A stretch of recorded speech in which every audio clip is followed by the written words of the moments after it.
Oke, oke, terima kasih teman-teman semuanya.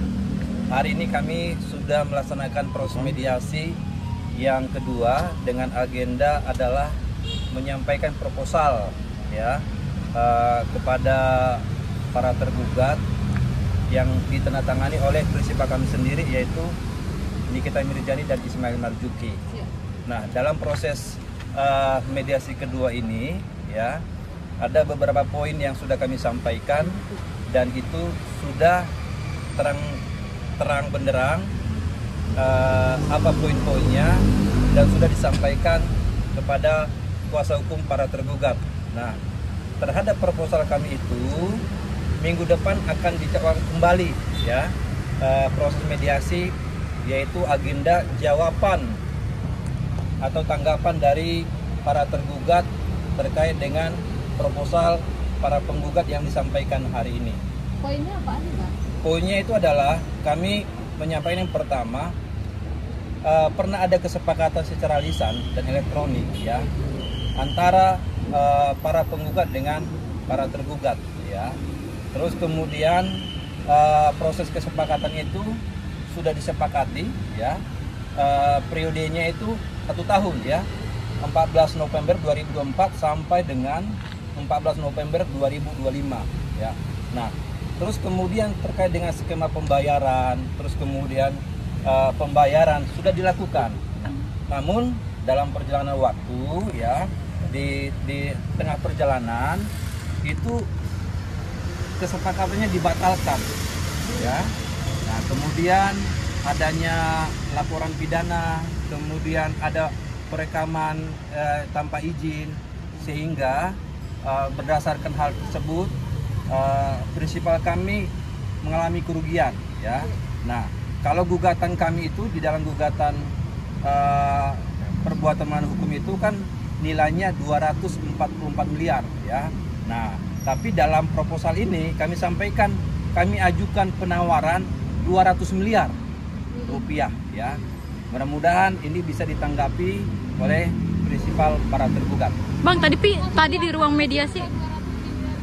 Oh iya, masuk di akal dong. Dari mana datangnya itu? Iya, kan ada kerugian terkait dengan misalkan ini kan harusnya ada perolehan yang diperoleh oleh prinsipal kami ya, dari kesepakatan itu kemudian muncul persoalan baru, adanya laporan pidana, terus kemudian adanya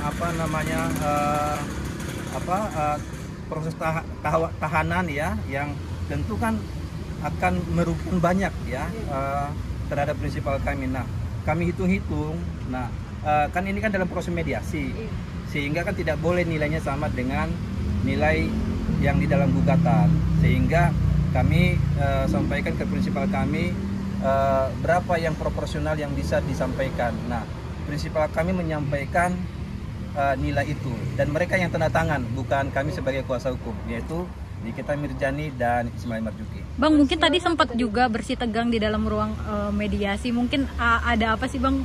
Oh, itu biasa. Jadi ini kan sebenarnya dimulai dari kesepakatan untuk pelaksanaan mediasi di pukul 1 ya, pukul 13 waktu Indonesia Barat. Tapi memang karena ada keterlambatan dari kami ya, yang hanya kurang lebih tidak nyampe setengah jam ya.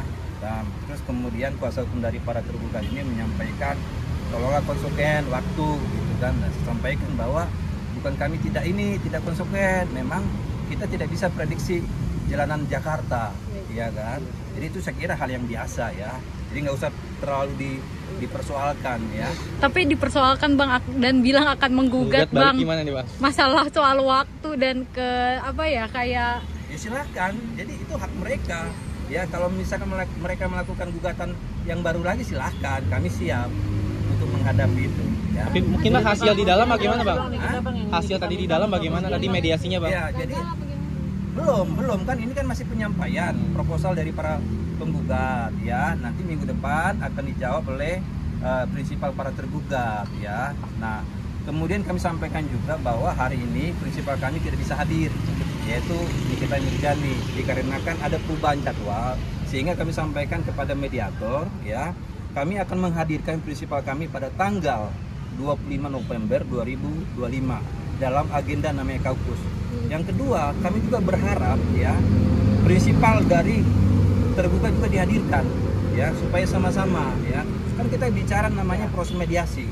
Jadi jangan juga prinsipal kami dihadirkan, kami hadirkan, tapi prinsipal dari tergugat tidak dihadirkan, nggak fair dong. Ya. Bang, tadi tuh ada pengacaranya RG bilang mau menggugat 500 plus 4M, jadi 504M. Saya shock kalau saya kesini. Gimana? Ya kalau itu ada ada dasar yang rasional, ya silakan saja ya. Kami akan siap menghadapi itu. Tapi kan kami belum bisa bicara panjang lebar karena belum ada fakta realnya. Kan kita bicara fakta ya. Iya. Tapi kalau dari Niki sendiri kerugiannya berapa sih bang? Meminta itu kerugian Kan berapa? kalau ditanyakan apakah optimis proposal 200 miliar itu bisa dikabulkan, tanyakan kepada prinsipal para tergugat. Apakah dia punya kemampuan untuk membayar itu atau dia bersedia apa tidak? Silakan. Kalau tidak bersedia lah.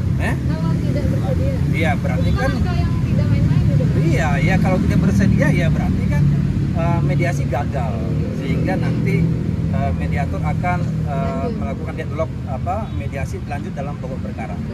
Akan lanjut ke mediasi ruang sidang ya, Bang? Iya pokok perkara ya. Oke. Oke, Cukup ya? Bang. Belum, saya mau tahu lagi dong, boleh? Oke silakan. Boleh ya? Ya. Itu kalau udah sampai ke pokok perkara disidangkan, terus bisa nih insya Allah Diki menang gitu, itu bagaimana prosesnya? Iya. Iya jadi kan di dalam pokok perkara itu kan ada tahapan-tahapan ya. Mulai dari namanya jawaban dan eksepsi, replik, duplik, terus kemudian bukti surat, keterangan saksi, ahli, kesimpulan baru putusan. Nah, tadi pertanyaannya kalau misalkan ini kita menang, ya kan, tentu kan ada diberikan kesempatan kepada para tergugat apakah melakukan banding apa tidak. Jadi masih ada banding lagi. Masih, ya. Tapi menang lagi nih. Menang lagi. Menang lagi. Nah, apakah dari pihak yang kalah ini melakukan upaya yang lebih tinggi, misalkan kasasi? Ya, gitu ya. Oke. Oke. Mungkin gimana gitu ya kan? Nah, Maksudnya terus gimana? Jadi eksekusi itu apabila putusannya sudah berkekuatan hukum tetap, inkrah, ya kan? Nah, sehingga ya dari putusan itu ya maka yang menang ini akan mengajukan namanya unmanning, ya permohonan kepada ketua pengadilan untuk melaksanakan eksekusi terhadap itu. Ya. Gitu ya. Kalau dia tidak membayarkan, pengadilan yang akan Iya dong. turun tangan. Iya dong. Oh gitu. Apa gunanya putusan? Oke. Oke. Gitu ya.